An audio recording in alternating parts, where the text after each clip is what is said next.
Okay, so moving on to section 4, we're going to talk a little bit about acid-base balance along with chemical buffers. So the pH affects all functional proteins and biochemical reactions, so it is closely regulated by the body. If we're talking about the pH of body fluids and we're referring to our blood has to maintain a very narrow pH range between 7.35 in our venous blood and 7.4 in our arterial blood.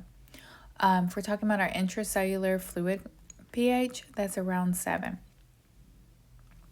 But if we have an arterial pH that's greater than 7.45, we're gonna end up in alkalosis. If we have an arterial pH of less than 7.35, then we're gonna end up in acidosis.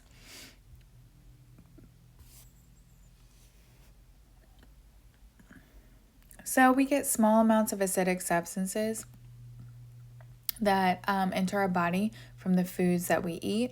Most of the hydrogen ions are actually going to originate as metabolic byproducts or end products. So for example, we have the breakdown of phosphorus containing proteins that's going to release phosphoric acid into the extracellular fluid. If we don't have enough oxygen available for our skeletal muscle cells, they're going to undergo anaerobic respiration and produce lactic acid. If we are breaking down fats, those can yield other organic acids such as fatty acids and ketone bodies. If we are loading and transporting carbon dioxide in the blood, we typically transport it as the bicarbonate ion, which we've talked about before. If we're transporting it as bicarbonate, that means we have liberated a hydrogen ion. So the hydrogen ion concentration in blood is going to be regulated by a couple of different things. So the first thing that's going to come into play if we have any sort of change in our blood pH is going to be our chemical buffers. So these are what we consider the first line of defense because they can act very, very quickly within just a fraction of a second. And if you know what a chemical buffer is, they basically act to help resist pH changes. The next thing to come into play, if our chemical buffers cannot adjust our pH correctly, are going to be our brainstem respiratory centers. So we're actually going to change our respiratory rate and depth to help compensate for either acidosis or alkalosis. This process isn't as quick, so it takes about 1 to 3 minutes in order for this to occur. And then finally, if we can't accomplish bringing our pH back to where it should be with our respiratory centers and chemical buffers, then we're going to have our kidneys come into play. So we're going to have renal mechanisms. So the kidneys are actually the most potent acid-base regulatory system. Downside is they require a long time in order to alter the blood pH. So anywhere from a couple hours to even a day. So when we're talking about the respiratory and renal systems, collectively, these form what we refer to as the physiological buffering systems that help control the pH by regulating the amount of acid or base in the body. And both of these systems are going to be more slow than the chemical buffer systems. So let's start with the chemical buffer systems. Just as a recap from chemistry, acids are protein donors, and the acidity of a solution basically reflects how many free hydrogen ions do you have in that solution, meaning not bound to the anions. So if we're talking about a strong acid, that means that these completely disassociate and they have released all of their hydrogen ions into the water. So a strong acid can significantly affect the solution's pH. If we're talking about a weak acid, only some of these disassociate. So weak acids disassociate only partially, and they have a much smaller effect on the overall pH. Weak acids, though, are efficient at preventing pH changes, and this is why we can actually use weak acids and bases as a chemical buffer. So again, when we're talking about a chemical buffer, it's really a system of either one or more compounds that help resist a change in pH when a strong acid or base is added. And how do they do this? Well, they bind the hydrogen ions when our pH gets too acidic, and they release hydrogen ions when our pH gets too basic. So we have three major chemical buffer systems in our body, and that's going to be our bicarbonate, phosphate, and protein buffer systems. So let's start with our bicarbonate buffer system. This is a mixture of carbonic acid, carbonic acid, and its salt, which is sodium bicarbonate, which is a weak base in the same solution. So although the bicarbonate buffer system, it also buffers the intracellular fluid, but it is really only important when we're talking about an extracellular fluid buffer. So we have our carbonic acid. It is a weak base. It does not dissociate to a complete extent. Remember, it only partially dissociates if we're talking about a weak acid. If we were to take a strong acid, such as hydrochloric acid, and add it to our carbonic acid, the existing carbonic acid would remain intact, but the bicarbonate ions of the salt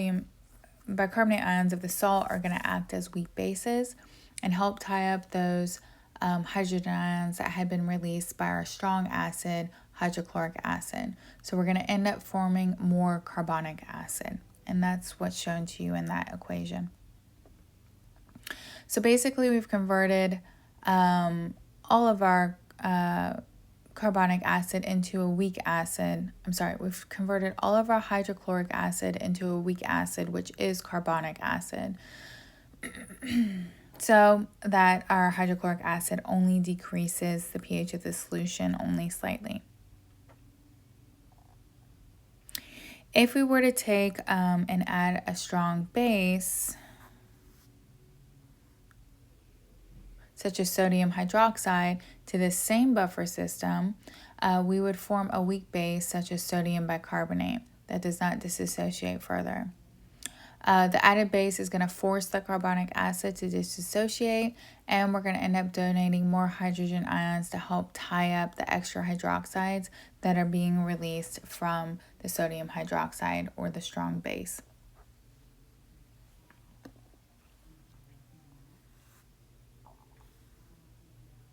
Okay, so that was just kind of an overview of how buffers work. And basically buffers act as a weak acid, and they can act as a weak base. So let's talk about our first buffer system, which is the phosphate buffer system. So this is pretty similar to the bicarbonate buffer system that we talked about previously. So the components of our sodium salts of a dihydrogen phosphate, which is a weak acid, and a monohydrogen phosphate, which is a weak base.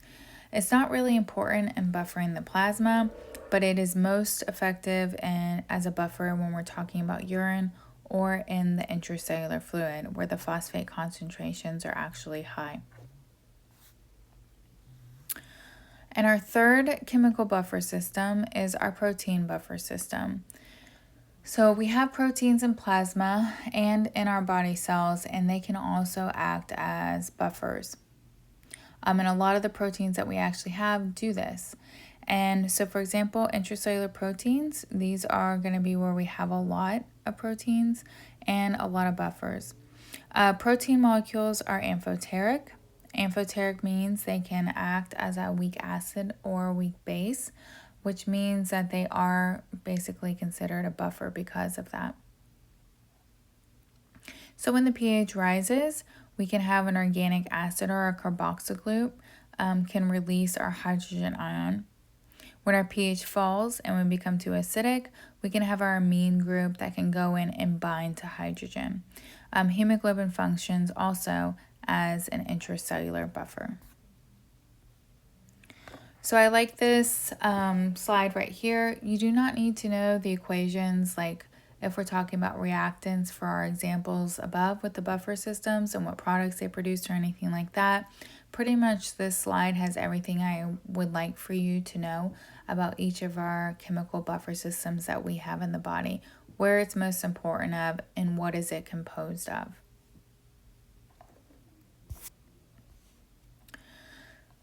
So the other way that we can help regulate our acid-base balance is by our respiration, which we talked about a little bit. Because our respiratory system can eliminate carbon dioxide. And remember, carbon dioxide is an acid. So we generate a lot of carbon dioxide just from cellular respiration. As we generate it, remember it enters into an erythrocyte and is going to be converted to a bicarbonate ion in order to be transported throughout our bloodstream.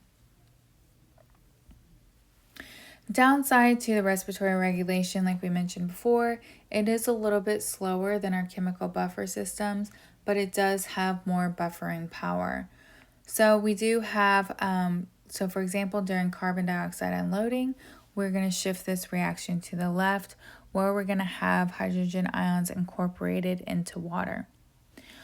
It won't during carbon dioxide loading, the reaction is going to shift the opposite direction, and our hydrogen ion is going to be buffered by proteins. So in relation to carbon dioxide, if the partial pressure of carbon dioxide rises, it's going to activate medullary chemoreceptors. As a result, our respiratory rate and our depth are going to increase. We're going to have a rising plasma hydrogen ion concentration that's resulting from any of the metabolic processes that excite the respiratory centers indirectly to stimulate us to have a more rapid respiration and a little bit deeper respiration. So as we increase our ventilation, that means we are removing more carbon dioxide from our blood. And if we look at the previous equation, it's going to push the reaction to the left and reduce the hydrogen ion concentration. If our blood pH rises, our respiratory centers are going to be depressed. So our respiratory rate is going to drop. We're going to start breathing shallower, which means we're going to start accumulating carbon dioxide. This is going to push the equilibrium to the right and cause our hydrogen ion concentration to increase, which is going to help restore our blood pH. So we do have a respiratory system mechanism in order to correct our blood pH, but it does take a couple minutes in order for this to occur.